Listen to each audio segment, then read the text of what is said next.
Demo ribuan pelajar SMA N2 Rantai Pau dan mahasiswa dari berbagai perguruan tinggi di depan Pengadilan Negeri Makale, Kabupaten Tanah Toraja, Provinsi Sulawesi Selatan, Senin 29 November 2021 menuntut pengembalian aset daerah, yakni lapangan Gembira yang dimenangkan penggugat atas nama Haji Ali berujung ricuh dan terlibat aksi saling dorong dengan pihak kepolisian.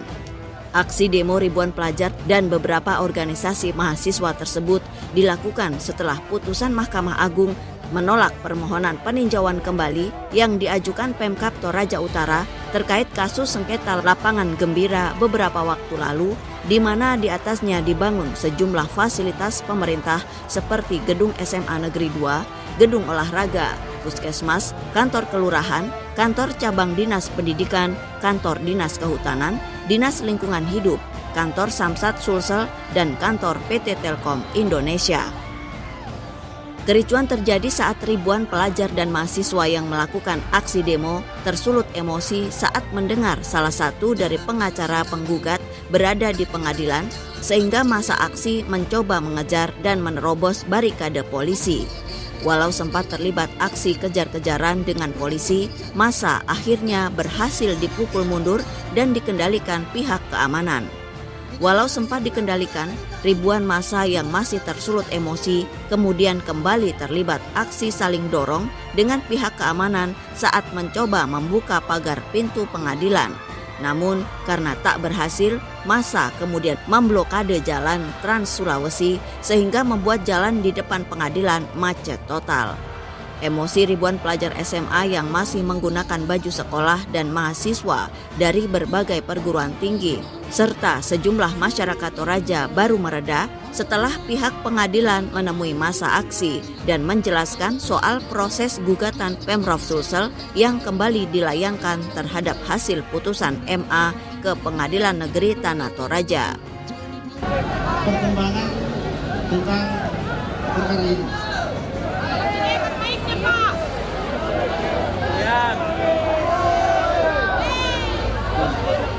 Dari pemerintah Provinsi Sulawesi Selatan dengan ini mengajukan perlawanan terhadap putusan terdahulu, putusan nomor 2 tahun 2017. Kemudian ada lagi putusan Pengadilan Tinggi nomor 190 tahun 2018. Kemudian ada lagi putusan Mahkamah Agung kasasi itu nomor 718 tahun 2019. Kemudian ada putusan Mahkamah Agung tahun 2020. Kenapa pemerintah provinsi masuk? Karena kedua lokasi yang ada di sana itu semua sudah bersertifikat dengan adanya Undang-Undang Nomor 22 tahun 1999 tentang pemerintahan daerah. Kewenangan kehutanan tentunya masuk ke ranah pemerintah provinsi. Kemudian dengan adanya Undang-Undang 23 2014, kewenangan SMA sederajat itu masuk kewenangan pemerintah provinsi. Tentu saja ada kepentingan provinsi di sini. Pada gugatan awal, jawaban dari pemerintah kabupaten itu sudah menyatakan bahwa ini kewenangan provinsi. Tetapi saya melihat putusan tidak mengabaikan itu. Sekira itu terkait dengan proses persidangan nanti berlanjut lagi tanggal 13 November karena masih ada ada pihak yang belum hadir. Sertifikat palsu itu Pak. Di mana itu Pak? Sertifikat yang tepat di sekolah itu sertifikat nomor 16 tanggal 15 Maret tahun 1981. Itu itu kita peroleh karena adanya P3D perolehan dari pemerintah. Kemudian kehutanan itu sertifikat nomor 19 tanggal kalau tadi sertifikat saya ulang ya, kalau tadi sertifikat 16 itu tahun tanggal 8 Desember, sertifikat 16 itu tanggal 8 Desember 1981 itu Kementerian Pendidikan. Kalau sertifikat 19 yang ditempati ada kehutanan itu bertanggal 15 Maret 1986. Jadi kedua kewenangan itu otomatis dengan perintah undang-undang menjadi kewenangan kami terkait dengan bukti-bukti yang akan kami ajukan, nanti kami ajukan persidangan bahwa itu adalah memang milik negara.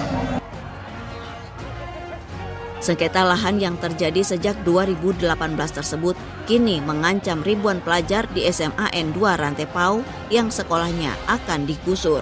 Melihat hal tersebut, pemerintah Provinsi Sulawesi Selatan turun tangan membantu proses hukum dalam perkara yang kembali melayangkan gugatan terhadap hasil putusan MA.